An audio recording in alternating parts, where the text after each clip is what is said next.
be presenting on Joseph Rodney, freedom seeker on the Illinois Central Railroad. Darrel comes to us from Jonesboro, and he is retired from full-time teaching. I hope I got all of this right. Right so far. You taught 4th grade, middle school, high school, and college level courses. He's authored several award-winning books, including Bondage in Egypt, Slavery in Southern Illinois, and Pulling Off the Sheets, the Second Ku Klux Klan in Deep Southern Illinois. And as a genealogist, Dexter has compiled 32 books to aid historical research into Southern Illinois families. And beyond excited to have him here today. Let's welcome him up to the podium. Thank you. I'm glad to see some familiar faces and friends in the audience. I appreciate you coming up to Herrin for the presentation today. And I'm going to put vanity aside and wear my reading glasses so I can see my notes and don't get too far astray.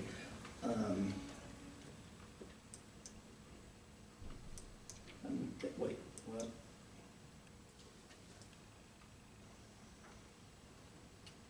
There we go. So the first lesson, especially grade school students learn about the Underground Railroad, one is it's not a railroad, right? And second, it's not under the ground. And what I talk about today, focusing especially on a man named Joseph Rodney, a freedom seeker, isn't going to contradict any of that.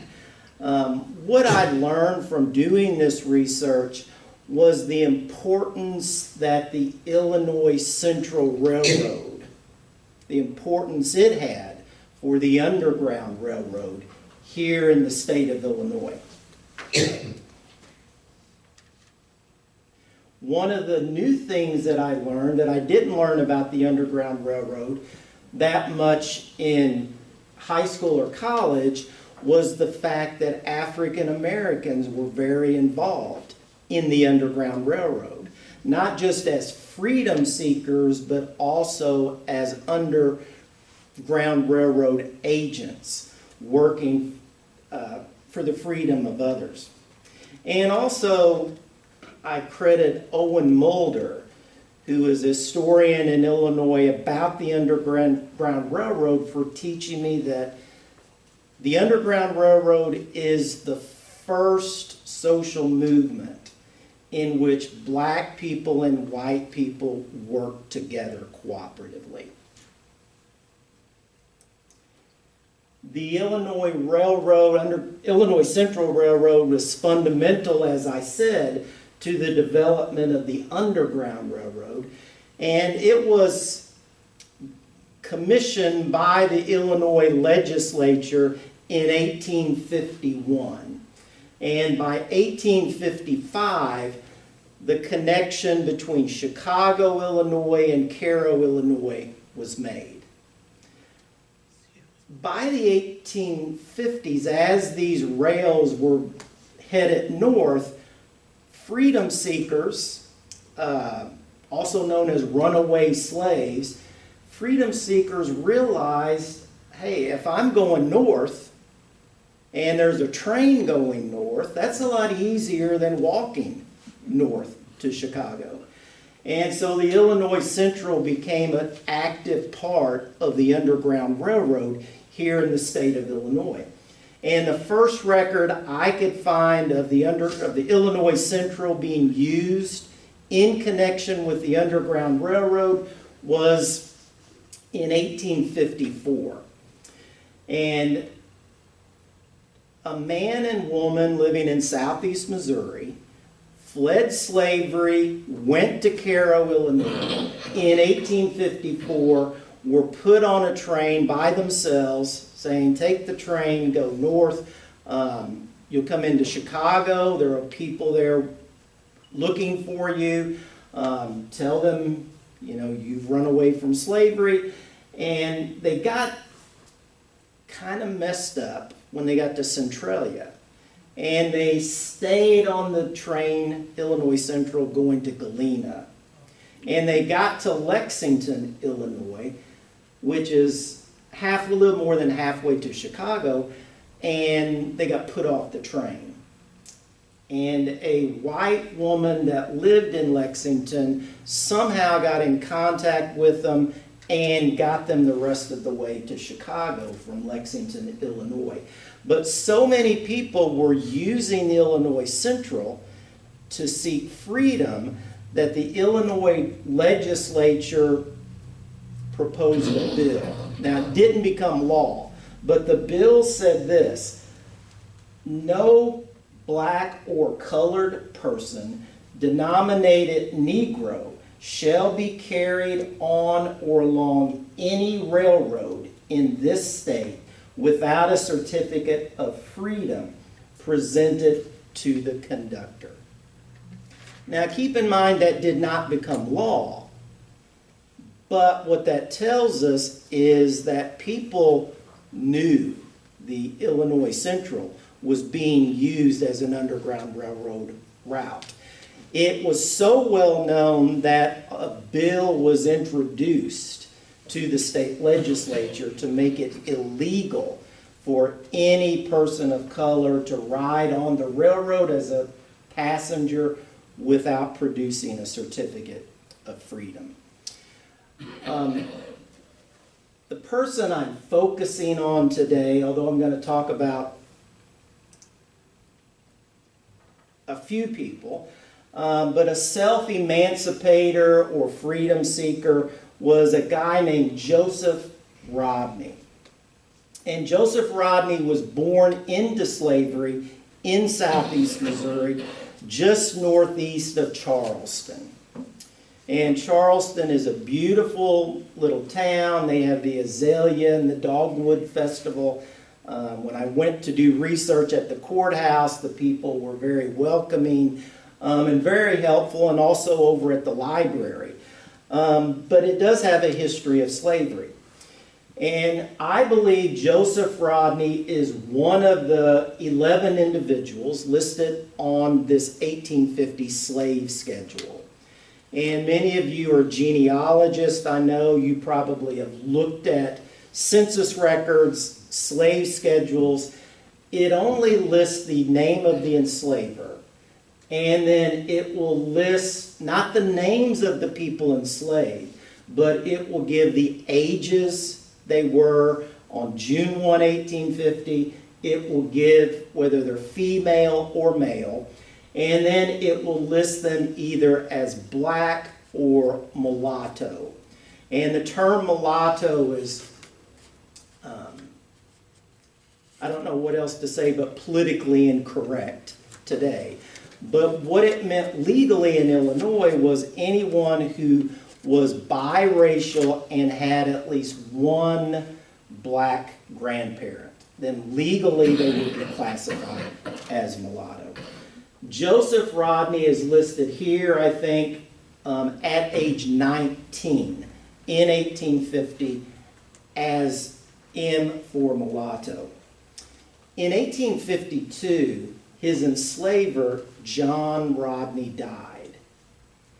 When an enslaver dies, of course that's bad for his family to lose the patriarch, but what that meant for the people enslaved was that by law they had to be listed in the probate record, and they had to be appraised. A monetary value had to be associated with their name, and then the next step was a slave auction. So unless there was a will that listed how the people that were enslaved were to be disposed of, then there would be a slave auction.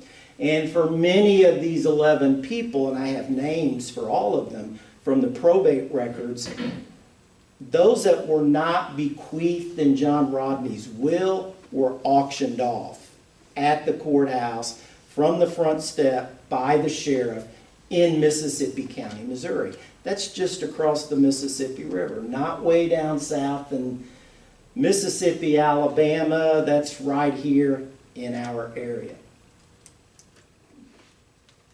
These are the probate records, and among the personal property, you can see 2 silver spoons, $4, 1 sideboard, I guess for a wagon perhaps, $8, 1 loving stand, $1, and then it says 1 Negro boy Joe, $800. So Joseph Rodney was appraised at $800 in 1852. Now, using the inflation calculator, any guesses to what that would be in 2026? 8,000. Much higher, $35,000. $35,000 in 2026 dollars. There were 17 other people listed in the probate file who were enslaved, but the will that John Rodney made said Joseph or Joe and a girl named Lindy were to go to John Rodney's son, Thomas Rodney. Lindy is also listed in the records, and you can see, I know that's difficult to read, but where the arrow is at the top, it says 1 Negro boy Joe, 1 girl Lindy.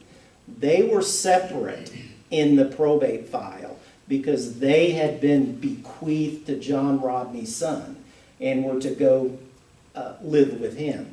I don't know the family relationship between the two. I think in 1844, which is when John Rodney made his will, Joe was only 13 years old, so it wouldn't be a wife. I suspect perhaps a sister, if there is a family relationship. The yellow, you can see it right on the river. That's where Thomas Rodney lived. That's where Joe and Lindy went to live. Notice it's right across the river from Cairo, Illinois. And when Joseph or Joe was about 24 years old, for whatever reason, he decided he was going to leave slavery behind and seek freedom in the North. No details about what led him to that decision. No details about who helped him. But we know that he made his way probably along that road that goes right along the river to Bird's Point Ferry, where he got on a ferry and crossed to Cairo, Illinois. I suspect, and the details aren't in the court records, I suspect he ran away the night before. And I just looked this up last night, but he arrived in Cairo on August 9th, 1855. What I looked up last night was that was the new moon, the dark of the moon. So it was pitch black. It was safer to travel for him as a runaway in the dark of the moon. And it was in the dark of the moon, and he could have walked that. If he just walked at a steady pace, he could have been from the farm to the ferry in probably an hour. Now, I suspect he may have ran, he may have had to hide, because it's also possible that there were patrollers, slave patrollers, that were looking for freedom seekers or runaways. And he may have had to hide from those. I went to locate the Rodney plantation, as it was called, and I took photographs. It's right next to the levee, and there are no buildings there now. It's all just farmland, but it's what we call bottomland. Land right next to the river that's among the richest, most fertile soil in southern Illinois or southeast Missouri. According to the court records of the enslaver, or Master Thomas Rodney, he said that Joseph fled to Cairo, quote, at the special request and instance of the Illinois Central Railroad. I don't know who helped him, but that certainly Thomas Rodney thought someone had helped Joseph escape. And he thought it was someone in the corporation, the Illinois Central Railroad.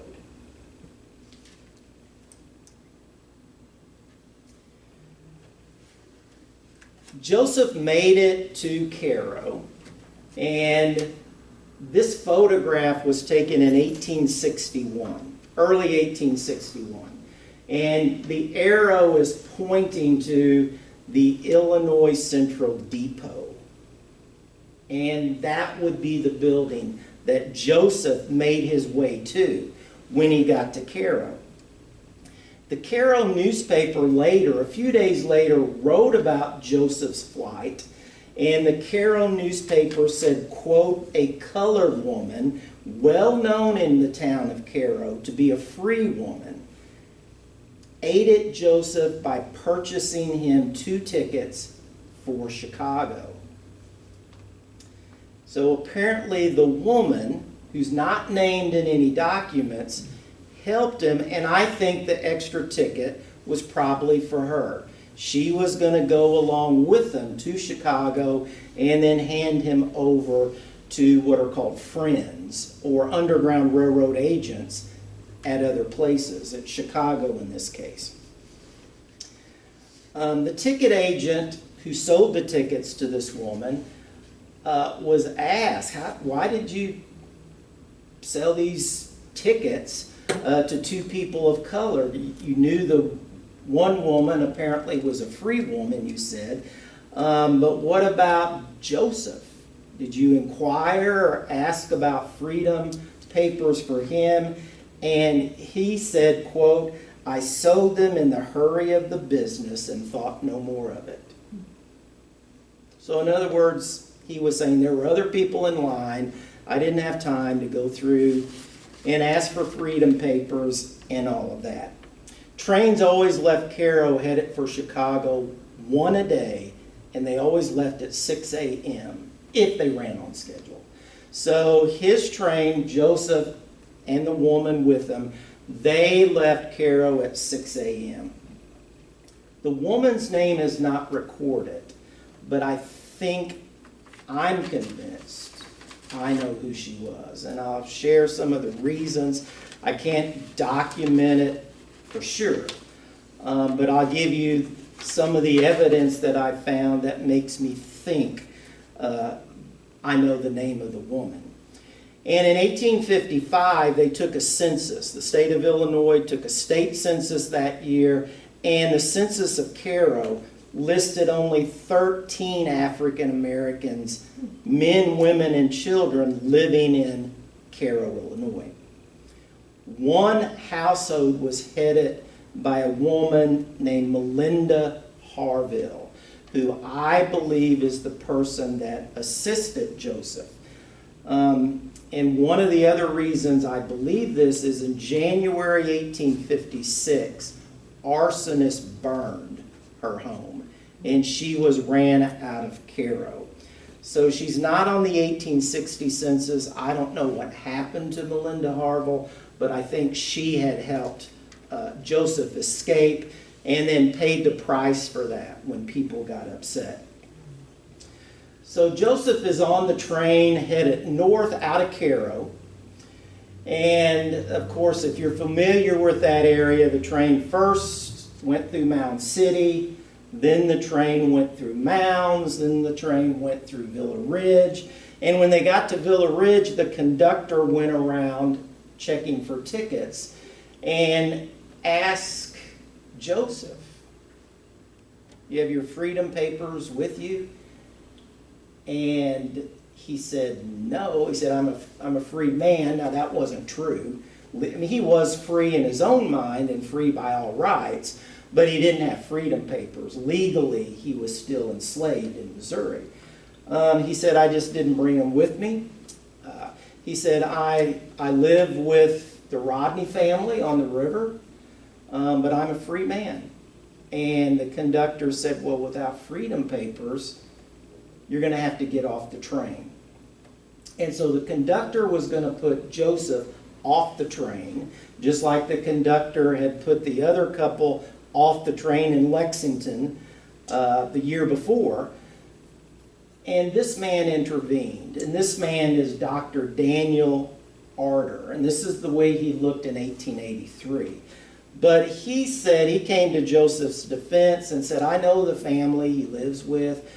Everything is all right. I think you should just let him go on to Chicago. He's got a ticket.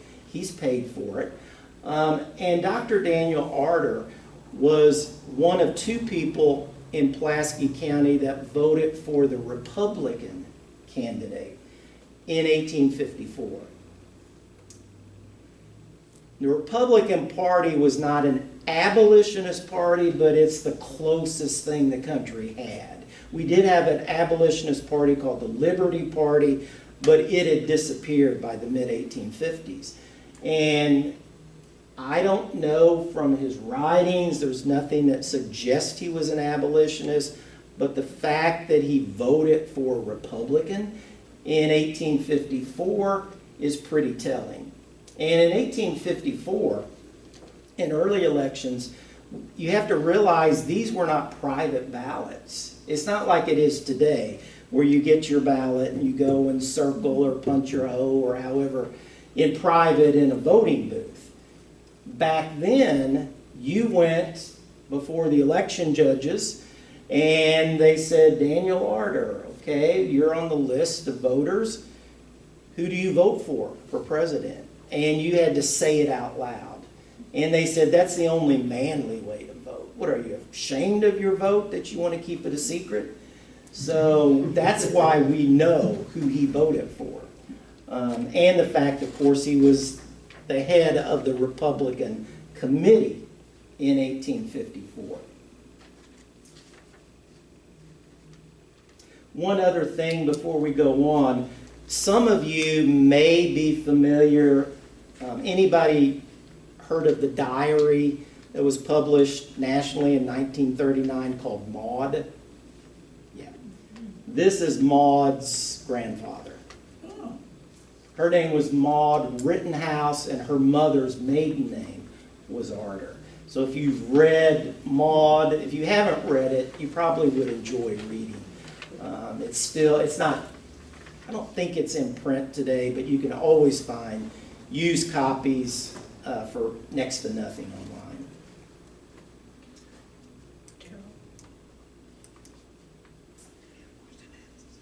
This is what the Illinois Central Depot looked like in 1855. And this comes from Frank Leslie's Illustrated newspaper, dated August 30th, 1856. So that is a year later, but that's pretty much what Joseph saw when he came into Chicago, Illinois. It took them over 20 hours to get from Cairo to Chicago, because that train at top speed went 20 miles per hour. So it was just a click. I've ridden the Amtrak from Carbondale to Chicago and Carbondale to New Orleans, and all I can remember is the rocking, and I could look out the window and it seemed like we were going pretty fast. But when Joseph was on the train, they were going 15, 20 miles per hour. So it took him quite a while to get there. Chicago at that time, to use modern day terminology, would be called a sanctuary city. Not the way we use the term today, sanctuary city, connected to immigrants, illegal immigrants especially, but sanctuary city connected to freedom seekers. Freedom seekers were breaking the law. It was illegal activity. People that helped them, they were involved in illegal activity. And Chicago, when Joseph came in 1855, Chicago had a population of only 75,000. So not maybe 3 times the population of Carbondale or Marion, twice the population perhaps of Cape, Girardeau. So it wasn't the huge 3 million people that live there today. Upon waking up on August 9th, I think it was, 1855, Thomas Rodney went looking for Joseph. He had work for Joseph to do, no doubt. And Joseph could not be found back on the Rodney farm northeast of Charleston. So he went looking for Joseph. He ended up in Cairo, and he started asking questions. Anybody seen this young black man? And he had a physical description, what he was wearing. And they said, well, you check see if he got a ticket, and went north on the Illinois Central. And he found out that he did, that he had left. And so what did Thomas Rodney do? He said, give me a ticket for the next train to Chicago. And Thomas Rodney followed. Now, he was about 24 hours behind, because after Joseph Rodney's train left at 6 a.m., there wasn't another one until the next day at 6 a.m. So Thomas Rodney was at least 24 hours behind.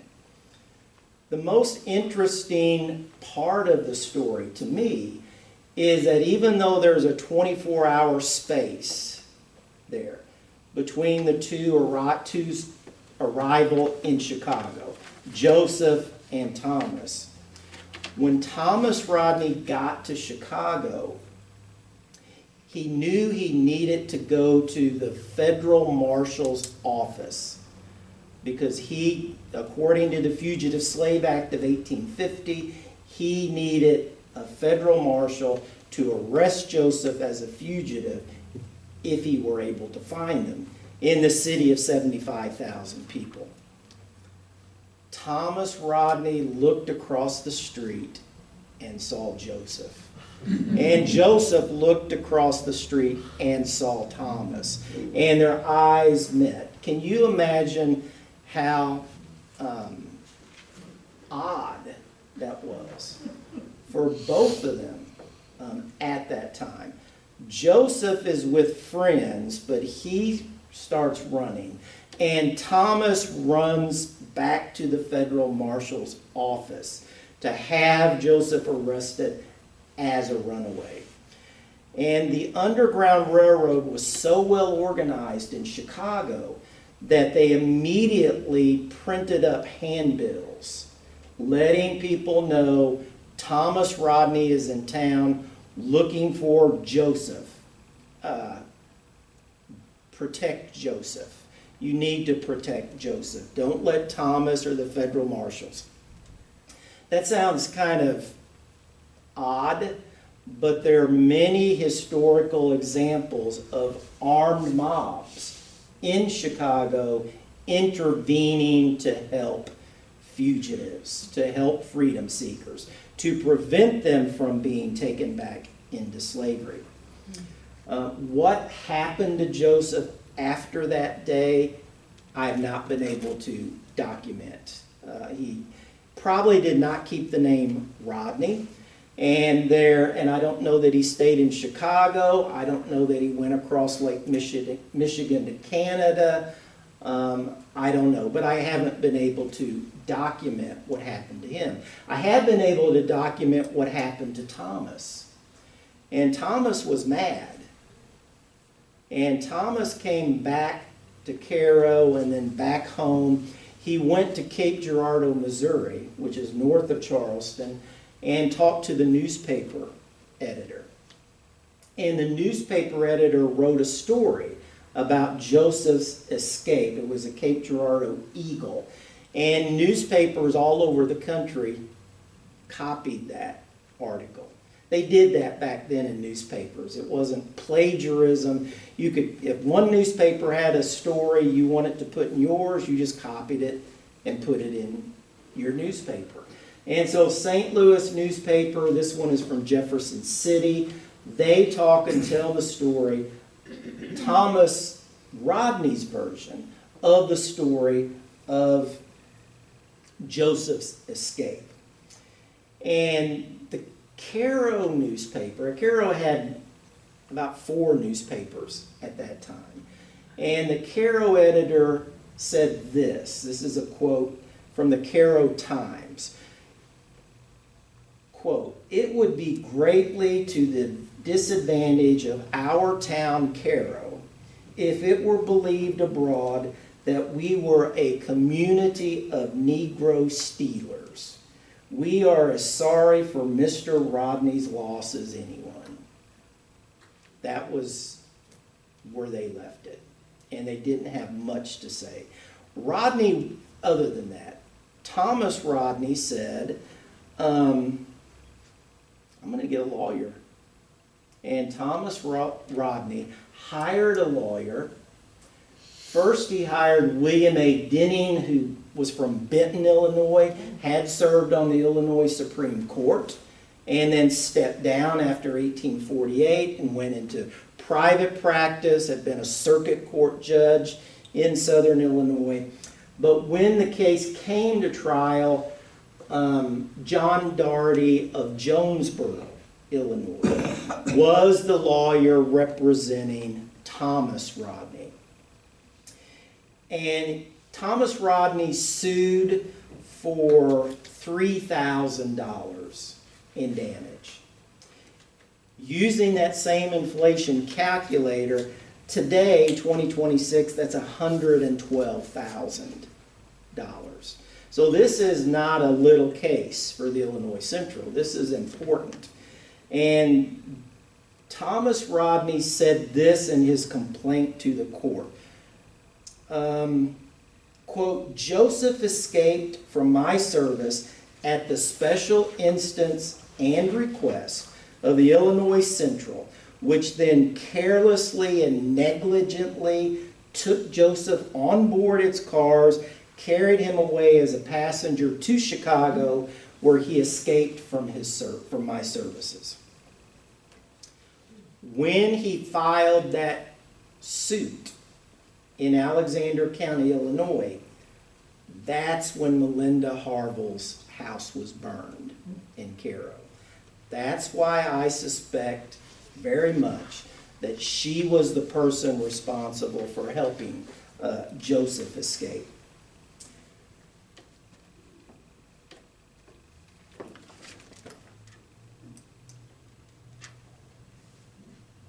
County seat, Alexander County, was Thebes, Illinois. Today it's Caro. But when Rodney filed his suit, it was Thebes. And the courthouse looks much like that today. Beautiful. Just a book drop. Does it still stand? Huh? That still stands? It's open, I think it's open every Saturday or by appointment. But it's a beautiful old building. They just redid the roof. They take pretty good care of it. And they have events there. They do have events there. It's an active historical society that's purpose is to preserve that building. The Illinois Central hired John A. McClernand of Shawneetown to represent the Illinois Central. Now, another lawyer that represented the Illinois Central was Abraham Lincoln. And it would have been fantastic for everybody if it had been Abraham Lincoln that had come down. But Abraham Lincoln did not have any involvement in the case.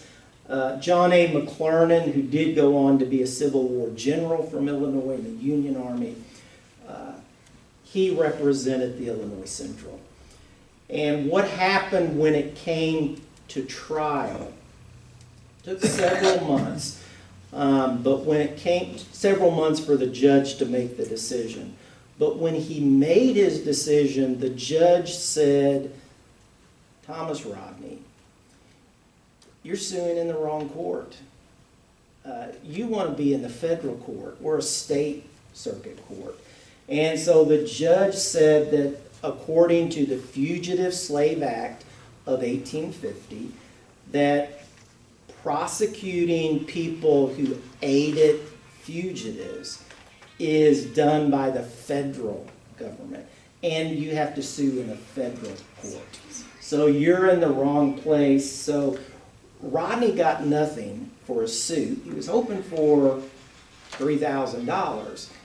But what he did do was appeal. And he lost in the circuit court. Now the way it works today is you lose in the circuit court, then you appeal to the appellate court, you lose there, you appeal to the Supreme Court. Under the old Constitution, there was no appellate court. So you went straight from the circuit court to the Illinois Supreme Court. And that's what Rodney did. Another difference was, though, that the Supreme Court didn't meet in Springfield. The justices came to you. So it meant the Supreme Court for this part of Illinois would meet at the courthouse in Mount Vernon.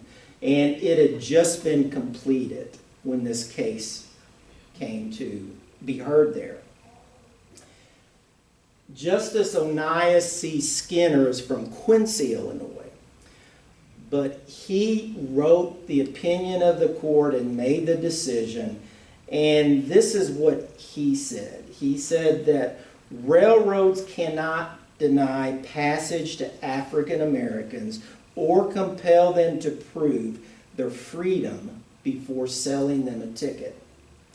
Quote, he said, "The presumption in Illinois is that all persons are free without regard to color. And although the laws of Missouri may have made Joseph a slave there, in Illinois those laws are not binding. Under the laws of Illinois, Rodney has no property in the fugitive and can here under state authority assert no property or power over him." So I don't know that Joseph knew about this trial or cared if he was free up in Canada or wherever. But what the decision meant was any freedom seeker that can get to a ticket agent can buy a ticket and go north. They can't be denied. Now the problem is a lot of people don't care what the Supreme Court says. You know anybody like that? Some people don't care what the court decisions are and can ignore them. Some people continued business as usual. And one instance in particular came out of Jonesboro in Anna, Illinois. And John B. Jones was the head of a group of men who, according to the Chicago Press and Tribune, said this: